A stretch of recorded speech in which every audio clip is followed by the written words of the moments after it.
Professor Washington Silas de Graff é o nosso convidado, saindo da sala de aula, vindo até a telinha para trazer informações com relação à economia. E a pergunta é o seguinte, hein, professor? Semana passada você falou sobre a questão do combustível, né? Tivemos aí uma queda com relação ao combustível, está ligado ao petróleo. E agora, o negócio diminuiu mais ainda, professor. Vamos explicar o que está acontecendo aí com relação ao petróleo e ao combustível, o valor final nas bombas. Fala aí, professor. Olá, Moura, olá, amigos ligados ao Placar Transamérica, uma ótima tarde. Realmente, na semana passada a gente falou aqui sobre o preço dos combustíveis que foram extremamente afetados pelo coronavírus e também por aquela briga entre a Arábia Saudita e a Rússia, né, dois grandes produtores mundiais do petróleo.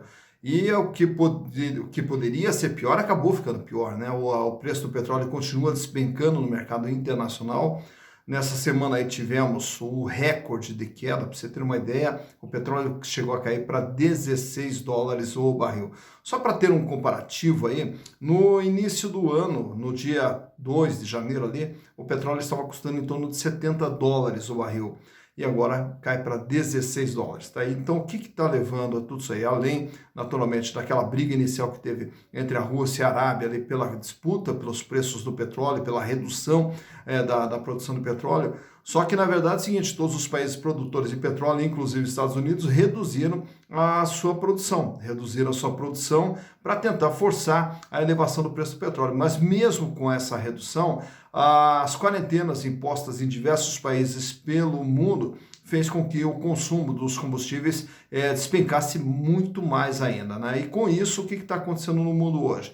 Está acontecendo que mesmo com a redução da produção do petróleo, está sobrando petróleo e o pior, não tem nem onde armazenar, né? Então, o problema aí é que diversas plataformas terão que ser suspensas, pelo menos temporariamente, inclusive aqui no Brasil. A Petrobras também já suspendeu a produção em diversas plataformas e com isso, quais os efeitos que nós vamos ter? Nós vamos ter o efeito da Petrobras sofrendo muito, assim como todos os produtores de petróleo vão sofrer muito durante esse período, um período que não tem uma data prevista de recuperação, até porque uma redução agora só vai dar efeito no médio prazo, 2, 3, 4 meses depois. Então, todos esses produtores vão sofrer muito. E aí, consequentemente, os países que também dependem, como é o caso, por exemplo, da Venezuela, que depende muito do seu petróleo. Então, são os efeitos aí do coronavírus que também estão afetando diversos setores. Além do setor do petróleo, também nós temos o setor de aviação, mas sobre isso aí a gente volta no próximo bloco falando dos demais setores extremamente afetados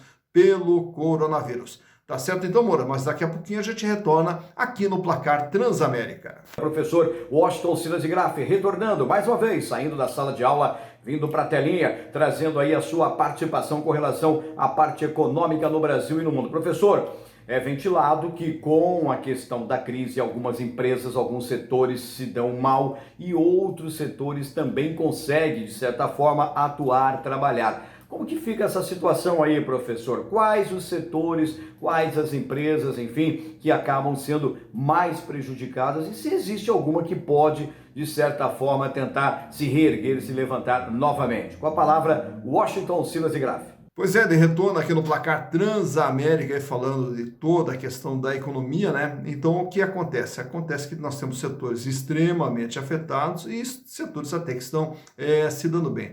Só para ter uma noção, hoje nós temos uma empresa americana chamada Amazon. A Amazon, ela é uma empresa do Jeff Bezos que começou vendendo pela internet, né? Como se fosse um grande mercado vendendo pela internet. E a Amazon, depois de capengar durante muito tempo, ela conseguiu acertar o pé na sua política de trabalho e começou a se espalhar pelo mundo todo.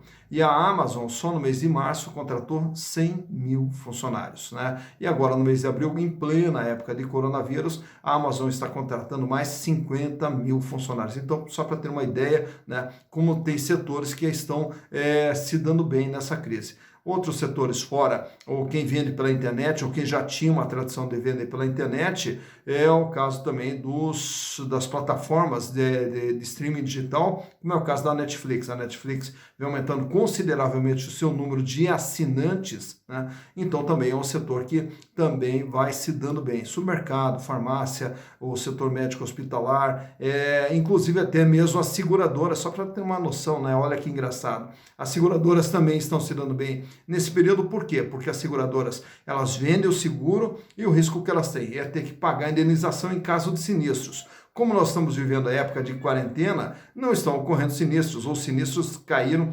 consideravelmente, então as seguradoras também estão se dando bem. E aí você vai ter os setores que estão extremamente afetados, como é o caso, vou citar aí a aviação. O setor de aviação, então, despencou de uma maneira absurda. Imagine também setores que trabalham com turismo, também muito afetados. Enfim, nós temos aí uma balança de setores mais afetados, setores menos afetados e setores que vão mais ou menos se equilibrando nessa época de coronavírus. O fato é assim, que ninguém esperava uma mudança, né, de comportamento do mercado tão drástica da maneira como houve, e aí o que acontece? As empresas vão ter que se virar dentro desse cenário todo, né? São essas as informações da área da economia e a gente retorna na segunda-feira aqui no Placar Transamérica. Um grande abraço a todos e um ótimo final de semana.